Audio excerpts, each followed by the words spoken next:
Welcome to the Great Detectives of Old Time Radio. From Boise, Idaho, this is your host, Adam Graham.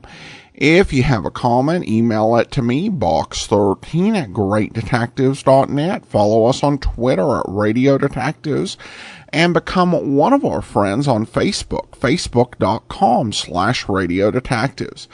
I do want to encourage you, if you've not already, to pick up my mystery novel, Slime Incorporated. In it, private investigator Cole Eustick tries to solve a case of murder and dirty politics set against the backdrop of the Idaho gubernatorial election. The book is a modern detective novel, but with a lot of nods to classic detective fiction. It is available as a paperback or wherever fine ebooks are sold, or as an audiobook through audible.com or the iTunes Store. And you can check out all my books, audiobooks, and ebooks at store.greatdetectives.net. Well, now it's time for today's episode of Let George Do It. And this will be the first of 3 episodes where I cannot actually give you a precise original air date. These were rebroadcast through the Harry S. Goodman syndication in Canada, but we just don't have corresponding original air dates for the series run. And there can be a few reasons for that. The first can be that it's an episode for which the title is unknown for the original Don Lee Mutual run on the West Coast. We just don't know the title. The other is that the title could have been renamed. We saw that happen with the episode tonight, The Mayhem's Going to Be Different. So for these next 3 episodes, we don't know the original air date. I will go ahead and surmise that they were probably before June the 3rd of 1952, because that is when Dennis, the Digital Deli, has the first syndication starting with their rebroadcast of Nothing But the Truth in Winnipeg. So I would assume before June 3rd on all of these. This one was most likely rebroadcast on June the 17th of 1952. It's the third in the Harry S. Goodman syndication order. So I will say this was probably first rebroadcast on June the 17th of 1952. And the title is There Ain't No Justice. Personal notice. Danger's my stock and trade. If the job's too tough for you to handle, you got a job for me, George Valentine. Write full details.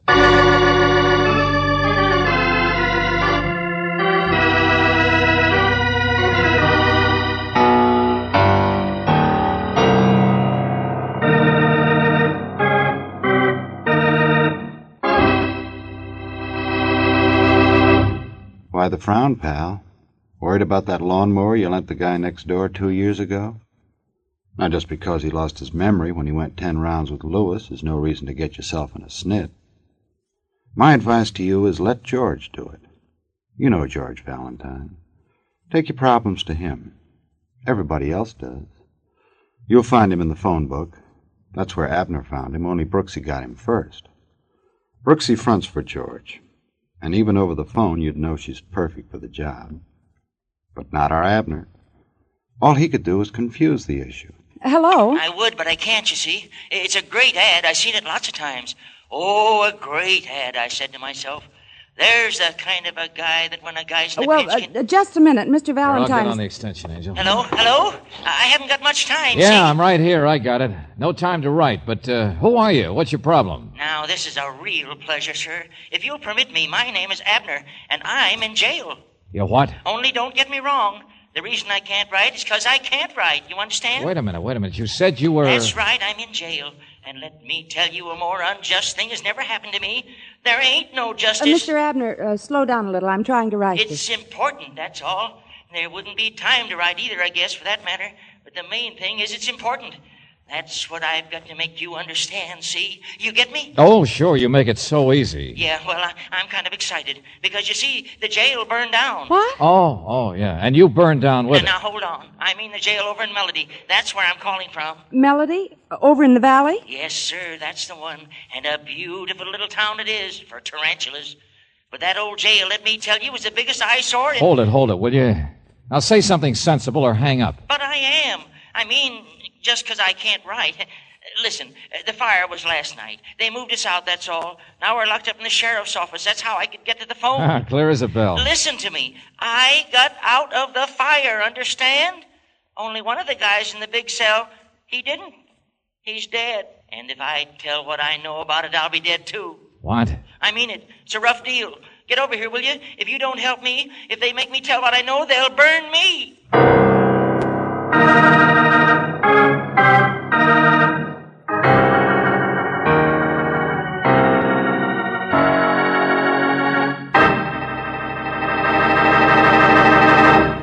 I wonder if this Abner's telling the truth. Could be he's taking George on a wild goose chase. Well, all I know is my friend here won't lead you astray because what he has to say is straight and to the point. Lead on, Macduff. You made every word live, son. Now let's see if George and Brooksy can do as much for Abner. Oh, that's them pulling up in front of the sheriff's office. Well, that's the sheriff's office, George. Yeah, sure needs a coat of paint, all right. But I guess this is the place that dopey guy on the telephone... Hey! That's you, Valentine? Yeah. Only where in the name... The alley, George. Here. Right here. Hurry up. Don't let anybody see you. Okay. You're Abner, huh? But I thought you said you were locked up Right you inside... are, lady. Transferred all of us here when the jail burned down. Only now I'm nuts, see? Well, how did you get out? They turned us loose. I just dropped into town for a little game. A slight flutter of the pasteboards, and wham, they picked me up. But the way they treat you in this town, you'd think you'd murdered a whole city block.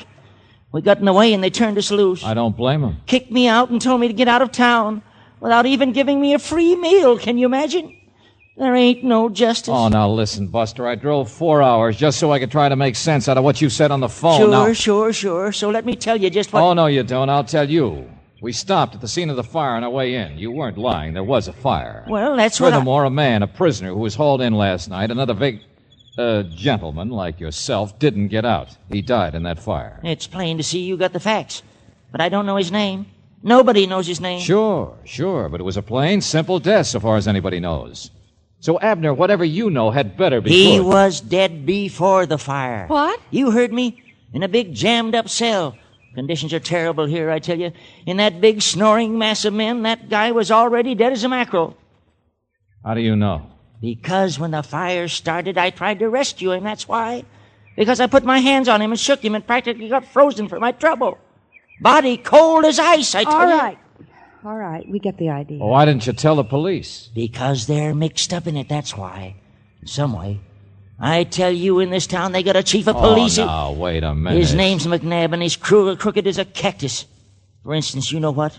He beats me. Hauls me into his office and beats me. You don't believe me? Ask Hank. Hank, come over here. Hank? He was there. He knows. Hello, everybody. Hank, huh? I beg your pardon?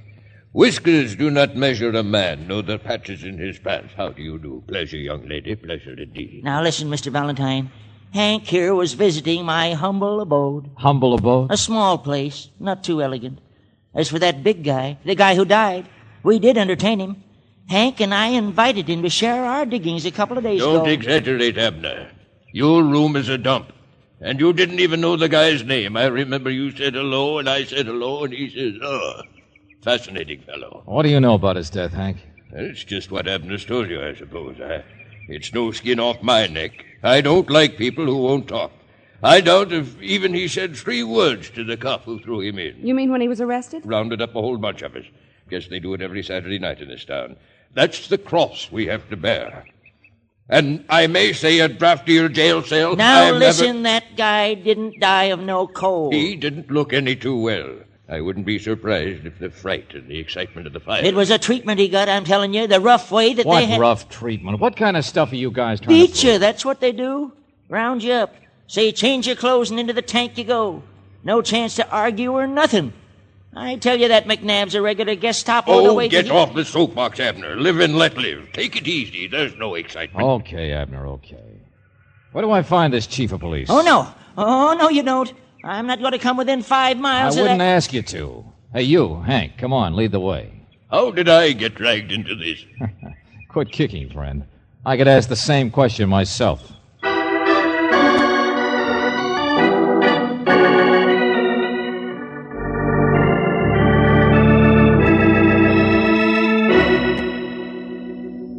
So they say he died somehow before the fire, is that right? Yes, Chief, they said that... Now, wait just a minute how you use that word they. It's Abner who says. Oh, get out of here. Go on, beat it. Look out, Chief. Don't hit me.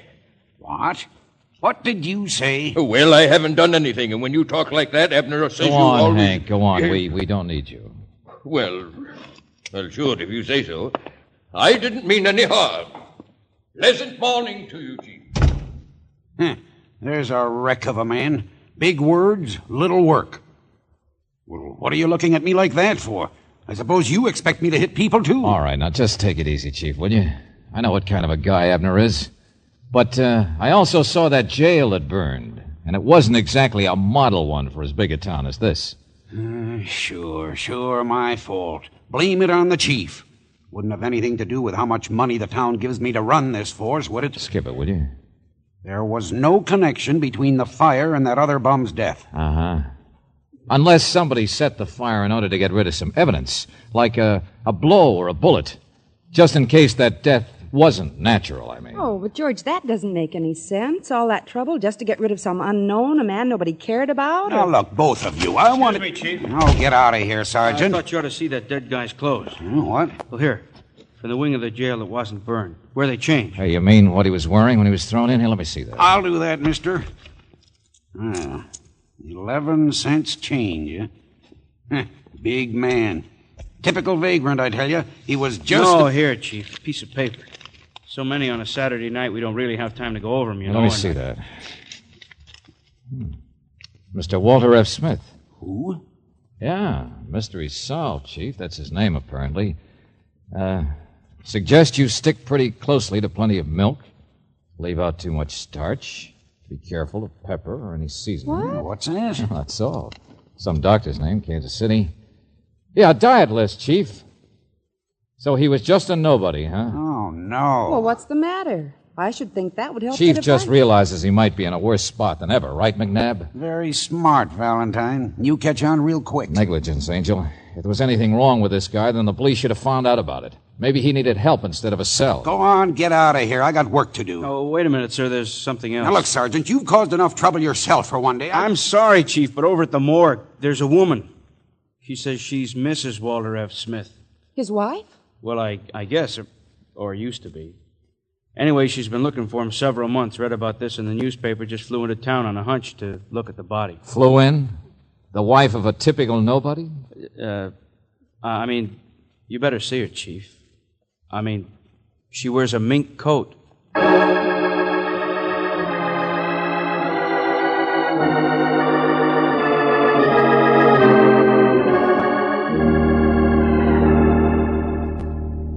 Of course there's nothing I can tell you. What could I tell you? Don't be ridiculous. I'm going back to my hotel. Look, I know how you feel, Mrs. Smith. I don't know whether he was ill or not. I don't know anything about him lately. But the chief of police asked I'm us to... sorry. I've been through enough. Seeing Walter there like that. Mrs. Smith, if my you'd only... taxi's waiting. I'm sorry. Which hotel? Let her go. Leave her alone. Huh? Sure, wears a mink coat. Wife of a bum. Well, we asked her to stay until I you... wanted to see what the teletype check said on his name, that's all. Well? Walter F. Smith is wanted by the law. What? Embezzlement. Well... All right, what are you so sour about? If his death was the police's fault anyway, it's better for you than if he was a respectable citizen. Hold still, I'll give you the facts. Have fun with them. In addition to Smith, his loot of $200,000 is also wanted. Oh. Do you suppose someone found out what he did with it and then murdered him last night? There you go, having fun already. Take it easy, Chief. At least you're off the hook. So now everybody else is up to something, that's all. Yeah, as Abner puts it, there ain't no justice.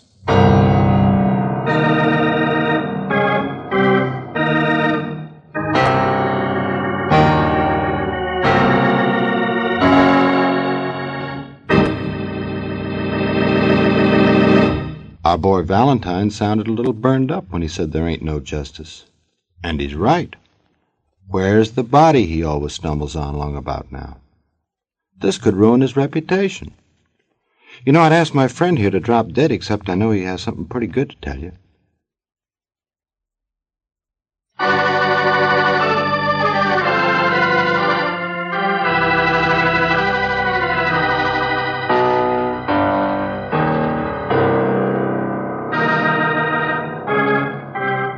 Now let's get back and see if George's temper has improved. Not that I blame him. Abner would make anybody see red. If you remember, Abner's the old coot that accused Chief of Police McNabb of barbecuing a fellow prisoner by burning down the pokey. As an added touch, Abner swears the victim was dead before he got the hot foot. Then, to make matters more complicated, the chief discovers the body belonged to a Walter Smith, who was wanted for taking $200,000 that didn't belong to him. Complicated? You bet. But George has it figured. He says it's murder. Even so, I think I better lend our boy a hand as he starts asking questions around town. I have a landlady, George. Walter Smith came to town a couple of days ago. You must have noticed something about him, or he must have had some baggage that you... I'm a working woman, Mac. I don't have time to sit around and gab with the guests. I just thought he was a drifter like the rest of them, that's all. And he had no baggage. I can tell you that in one word. No baggage. 2 words. But you notice baggage, huh? Keep your eye out for that sort of thing? I gotta protect it, you know. Don't want nothing stolen from the guests. Uh-huh. Nothing in his bureau? Oh, spare shirt, maybe. How should I know? I'm telling you like I told McNabb. Smith was here, but I didn't notice him until he wasn't here. Last night. And somebody said he was in jail. Who said? Guy named Abner. Seemed all upset. Oh, yeah. They're rounding up Abner again. Ain't that interesting? Look, if you're through nosing around... around... newspaper. Huh? Yeah, it's today's newspaper. Room hasn't been occupied since yesterday. And I don't know who else would read the fashion page around here. Thanks. Now, you've been going through this room. What did you find? Nothing. Gee, $200,000 they say he's got someplace. But I'm telling you, not a thing, not any baggage, not nothing. You expect me to believe that? George. Yeah, in here, Brooksy. George, I can't find him. Oh, if you're looking for me, dearie... Mrs. Smith, his wife. I tried every hotel in town. That taxi driver who drove her away from the morgue? No, the police had already located the driver. He says he dropped her off downtown here in the business section. Oh. What are you two talking about? You know something I don't? I doubt it. Come on, Angel. I've learned all I need to.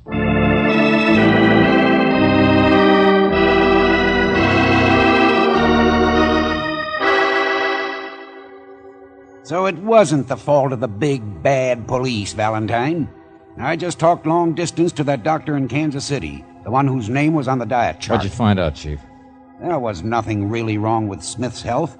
He was one of them hypochondriacs, worriers, pill takers. Doc finally booted him out. All right. So the police are pure. Did you locate that Abner for me? I haven't done anything for you, but I'll take you down to a garage if you want. A garage? Huh? Smith's wife. She went down to this garage and rented a car. Only now the car's back and she's disappeared.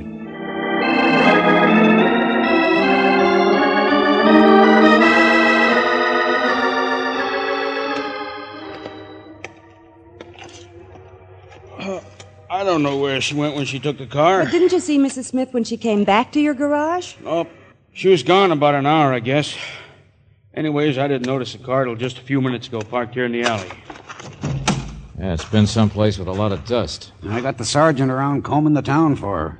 She's back. She's got to be around someplace. You sure about that? Why not? Well, I didn't have much luck. And I must have been looking after she came back. 22 miles. What? Well, you set the speedometer back to 0 when you hire a car out, don't you? Well, that's right. So, wherever she went, it was 11 miles out and 11 miles back. With all that dust, too. Now, look, a piece of sagebrush. What's ticking in your head?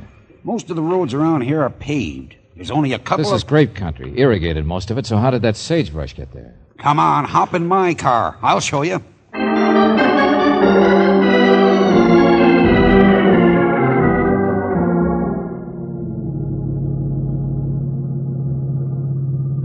This is the third and last road. 10.5 miles. Yeah, plenty of sagebrush on this one. Yeah, old AA place. Sold out and cut the water off.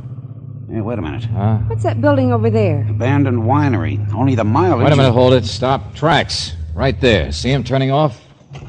Yeah.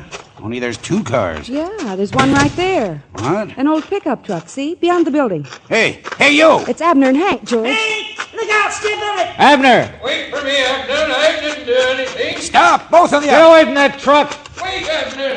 We haven't done anything, my boy. Stop or I'll shoot! McNabb's with him, come on! Hey, slow down, Hank. I'm not doing anything. Okay, Hank, your friend left you, that's all. Oh, cut it out, McNabb. He got away. Let him go. But if I don't get after him right now... Abner was just looking for you, Mr. Valentine. We just got here. A garage man told him you were out trying some roads or something, so he borrowed the truck and grabbed me along. Skip it. Radio the highway patrol, McNabb. They'll get him. And take Miss Brooks into town for me. What? Who do you think is chief of police in this town? I've told her what I want. Help me. I hurt my foot a little. Okay. I'll take care of Hank here. Only get your car away from here, McNabb, quick. Okay. All right, cool off, Hank. We'll just wait. In the shade. If we can find any.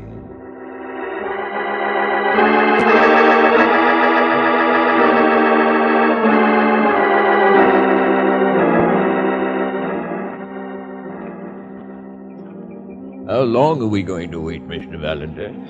Oh, relax, Hank. Sun'll set in a couple of hours. Couple of hours. Then it'll be just as bad. Gets real cold out here in the evening. Goes through your bones.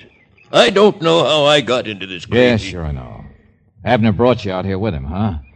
Abner got me into this because he already had a little idea who Smith really was. Does that check? I guess so, Mr. Valentine. I don't know. Sure. You were all in jail together. Abner thought maybe I could help point him toward the money. Is that right? I guess he thought that because Mrs. Smith came out here, well, then the money was out here, too. Yeah. It might be. You really think so? Well, in that case, while everybody's gone, maybe you and I... No. It's too hot. No, we'd never find it, Hank. Let the police worry. Abner doesn't trust McNabb. That's why he took off. I know it. But he'll be back, looking for the money. Look, Mr. Valentine, was this guy Smith murdered? I don't know. Holy smoke. Maybe he killed himself. Well, it could have happened. Only it doesn't tie with anything very well. Come on, we're losing our shade. Let's move. Maybe Smith was just not in too good health and kicked off. A man has to take care of himself. Yeah, you're right. Here's a good place. The winery? Yeah. Ought to be cool inside here, don't you think? Okay. Boy, it's dark. What in the name of... Hey, what happened? Did you fall? I'm all right. Look. I tripped. Look. Mrs. Smith. The body of Mrs. Smith.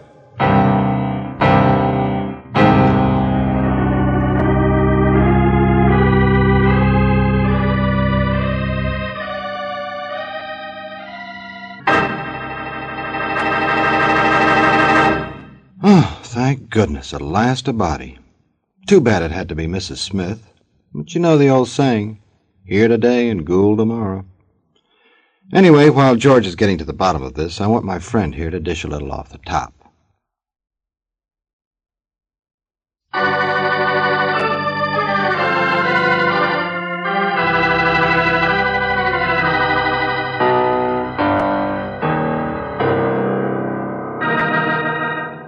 You know, there's an ironic twist to this story. It all takes place in a town called Melody. As far as I can see, it's been one discord after another. And this fella Hank isn't helping matters with his off-key baritone. Look, I don't like it around here, and it's cold even in here. I told you it'd be cold tonight. Be quiet, will you? Don't make so much noise. But she's been dead a long time. Hit over the head. Yeah, I can see for myself. So somebody else drove the car back. She drove out, and somebody else drove it back. That's more like it. Well, I'm getting nervous. Somebody'll be back here. Yeah, you're right. All we know about her is that her husband left her. He was hiding out, posing as a bum. So she came after him to get the money. Do you mean to say the money was here? I mean, I've caught on to this case, that's all. Mrs. Smith didn't know where her husband was. How could she know where the money was if he was dead before she got to town? Oh, for the love of... Okay, I'll stop talking, Riddles. You hear that? Yeah, we got company. Get back in here. He can't see us. Wait a minute, hold it. McNabb. Valentine? Oh, yeah, right here, Chief. Oh, holy smoke, Chief. We thought you might be somebody else. Where's Miss Brooks? Out in the car. We haven't located Abner yet. Did you two find what I told Brooksy about? Yeah. Pills, medicines, a small drugstore. Okay, where was it? First place you suggested. But I doubt if it'll do much good as evidence. I know it, but I got a better idea. Go on back to the car. Okay, sure. Say, what's the idea? What's so funny? Well, you might not see the joke, Hank. Sit down. We're going to wait some more. For days if we have to. Wait. What for? A confession. What? Yeah, a man named Smith was a fugitive from the law, and from his wife, too. Had money and plenty of trouble, and worst of all, he was sure he was sick. So the money couldn't give him much fun, could it? End result? He was hiding on Skid Row when he got an idea. Why not die? Look, I'm cold, and I'm dying of riddles. He did just that. He died of murder. And afterwards set fire to the jail he was in, so his body couldn't be examined too closely. He what? And it all worked beautifully until his wife showed up. She kept her mouth shut when she saw the body, but afterwards must have spotted Smith herself, and so he brought her out here and he killed her. Probably told her the money was here, when really I suppose it's stashed away in Kansas City or anyplace else. I'll say you don't know anything. You're I so mixed caught up. on when I found Smith's room had no baggage. That's where the pill taker's private drugstore should have been. But of course it wasn't. They were with your stuff, Walter F. Smith. That's where McNabb found it. Oh, is that so? Yeah, the man you killed was just a poor penny ante gambler. A man you knew hardly ever opened his mouth. No one knew anything about him. He'd never be missed. So you knocked him over the head, I suppose, when all the rest of the men were asleep. I don't know what you're talking about, Mr. Valentine. And then you put that diet chart in his clothes. Oh, not a bad stunt. Make the police think they might have done a pretty terrible thing. Make them want to cover it up and keep it quiet. I won't admit any of it. There's nothing you can do to me. Buster, what an ironic spot you sit on. Oh, you cold? Oh, well, come on, let's have a brandy. You know, I remember the items on that diet list. Milk, no pepper, just bland stuff. So the guy it was written for must have been worried about his stomach. Come on, Hank, have a brandy. Little sharp, maybe, kind of strong for some stomachs, maybe, but for you it'll... I don't want it. Too bad you didn't have the sense to stay away from here. Just curious, I guess, Shut up. Look, Mr. Smith, if all I've said isn't true, well, go ahead, have a drink. There's nothing wrong with you. The diet chart wasn't yours. Shut up! And after you're really hungry, we'll go in for a nice, spicy Mexican dinner, maybe. There'll be no excuse for you not to eat it, will there be? Cut this out! After all, you're okay. You can eat anything. Go on, have a drink.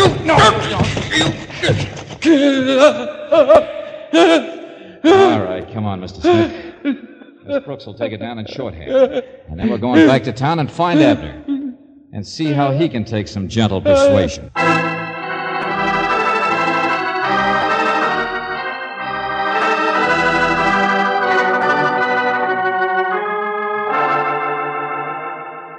Abner, I want you to get out of melody and keep going. And right now... Now, look out. Don't you hit me again, Chief. Oh, I've never hit you. Nobody on my force has Abner, ever... listen, will you? The chief here is all right.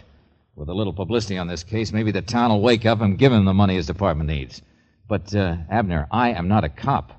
I'd be glad to hit you. No, you wouldn't. That's what you think. I don't like being played for a sucker, so start moving. No, look, I know I did a lot of lying to get you into the case. I figured we could make some dough together. Here goes. No. Thanks, friend, thanks. That guy sure was a headache. Oh, don't mention it. Okay, Brooksy, let's go. All right, George. So long, McNabb. So long. Well, where you been, Angel? Seems to me you kind of dropped out of things. Miss me? Oh, well, I was busy with the case. Never mind. As Abner used to say, there ain't no justice.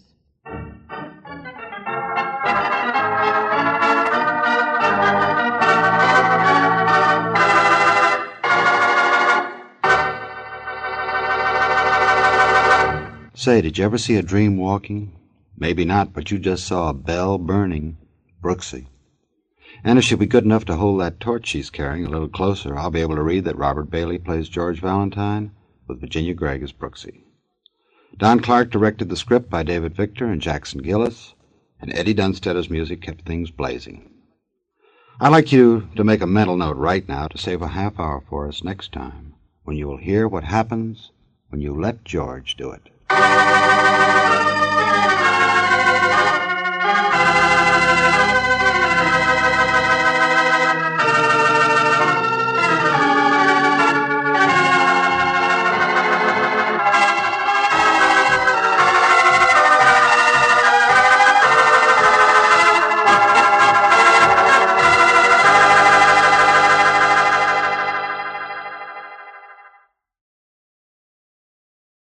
Our commentary today is brought to you by StoryHack.com. StoryHack is a pulp-inspired short fiction magazine featuring action and adventure stories in a wide variety of genres. You're listening to the great detectives of old-time radio.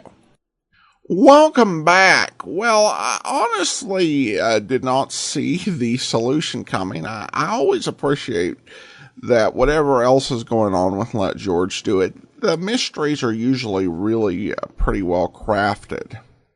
And I suspected Abner, but I did not suspect the actual culprit, so good job on this one.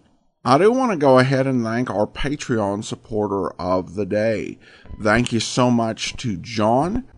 John has been one of our Patreon supporters since September 2016, currently supporting us at the Shamus level of $4 or more per month. Thanks so much for your support, John. And that will do it for today. Join us back here tomorrow for Rocky Jordan. Next Tuesday, we'll be back with another episode of Let George Do It. In the meantime, send your comments to box13@greatdetectives.net. Follow us on Twitter at Radio Detectives and become one of our friends on Facebook, facebook.com/Radio Detectives. From Boise, Idaho, this is your host, Adam Graham, signing off.